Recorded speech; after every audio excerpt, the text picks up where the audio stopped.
Актуелниот генерален секретар на Државната комисија за спречување на корупцијата, Адем Чучул, е предлогот за нов прв антикорупционер од страна на Собраниската комисија за избори и именувања.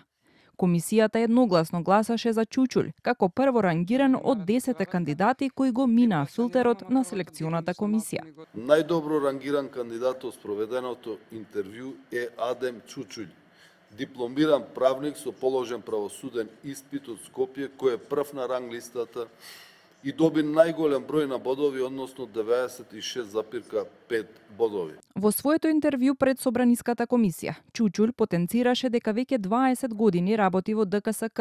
Зад себе има неуспешен обид да биде изгласан за член на комисијата, а следењето на имотната состојба како и оспособување на регистарот на функционери би биле дел од неговите приоритети.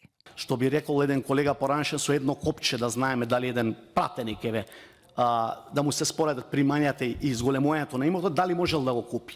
Доколку тоа можеме да го детектираме, веднаш го праќаме на финансиска полиција за да истражи дали можел да се случи и доколку не ќе остане можноста и до јавно обвинителство. До сега праќавме на, би рекол, жими мајка до финансова полиција без законска обврска. Сега ќе ни биде законска обврска да го пратиме и законска надлежност ќе биде на финансиската полиција, што сметам доколку до 2028 за што треба и политичка волја. Предлогот на комисијата ќе се гласа на пленарна седница на парламентот, која според најавите треба да се одржи на почетокот на декември.